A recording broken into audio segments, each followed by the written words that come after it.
Hi, welcome to the Jeff and Orchid Variety Hour. I'm Jeff Neiman, your host. With me, as always, is Orchid. We're here this afternoon with Steven Anderson. Hi, Steven. How are you? Good. How you doing, Jeff? Steven, it's come to my understanding that you have recently had a life-altering experience. Tell us what happened.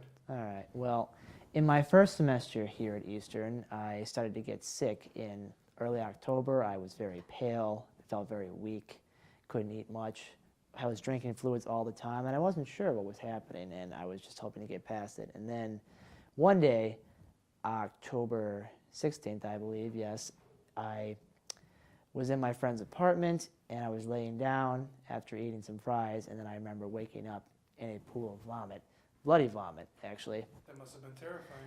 Yeah, more so for the people watching than for me, because I had no idea what was going on. So of course, the ambulance was called, and by the time the paramedics got there, I had given my phone to one of my other friends there, and I remember blacking out. And I was told I threw up down all the stairs as well, and there was, of course, more bloody vomit.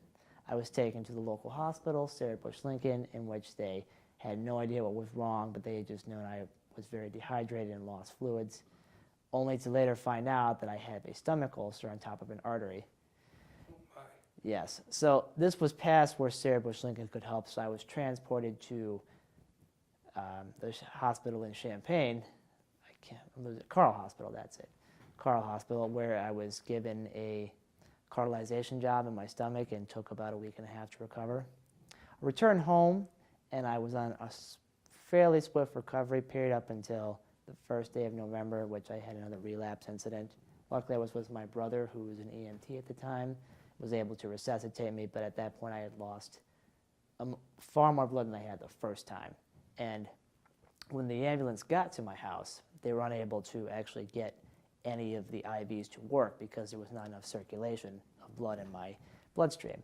So when I got to the hospital, I basically just had a pumping blood into every major artery they could find in order to get me up to a level where I could go back into surgery. Now, I went back to surgery, and I had a clip job this time, which is when they, instead of burning it together, they fuse it with metal. And again, that worked for a little bit of time until I started to have another relapse towards December. And that's when I was presented with the option that this was not going to go away.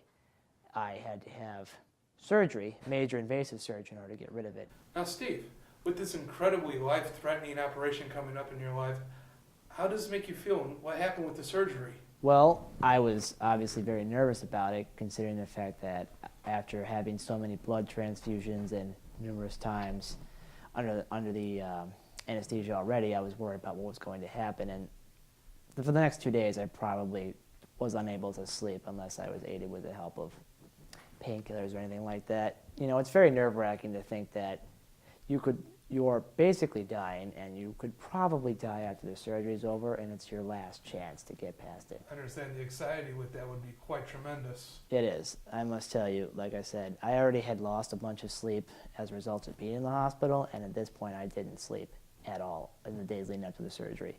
And when I did, ironically, it was originally scheduled for 8 o'clock at night, but then it was moved to 10 o'clock in the morning, which was a shock to me and everybody else who had planned around it. So we came in, my stuff was taken, I went in the waiting room, and the doctor explained to me that it was going to be what I had before, which is called a scope, which is where they simply stick a camera down and look in your stomach and do whatever procedures are there. Except this time he would tattoo the area that was to be removed, and then I would have my stomach cut open and the top part of what was my very shrunken stomach at the time removed, which, because it was so small, was a significant portion of it. The surgery, as I remember, went off without a hitch. I did wake up in a recovery room in the most immense pain I've ever been in before. The nurse would give me a scale of 1 to 10, and I was on 12 for probably the first 30 minutes. Well, we're very glad the procedure went well for you and everything. We're very glad to have you here today, but what was the recovery process like? How long did that take you? Well, the recovery process, of course, was very hard. There's the initial first few days afterwards in which you're basically covered in pain meds and you can't feel anything because you're in an immense amount of pain. The wound is very fresh. So it's hard at first because you're not allowed to eat. You have a tube through your nose into the stomach draining out basically waste and pus and other things that are happening while the stomach is recovering. You basically can't eat. Again, sleeping is sort of difficult without the aid of pain medication. But my family and friends came to visit numerous times. The worst day was Christmas because I was in the hospital, and I remember waking up at 6 with my machine out of pain meds and beeping, my machine measuring the oxygen levels low, beeping, and my catheter had become knotted up. So you can imagine kind of what that sensation must be like. Sounds like a wonderful gift Santa left for you. Yes, he did. And luckily the nurse came in and obviously resolved all my problems, and I was able to go back to sleep. But luckily my family had come to visit and my friends had come to visit throughout the day. And my girlfriend at the time had also come to visit, so I managed to make it. It wasn't the best Christmas ever, but I did what I can.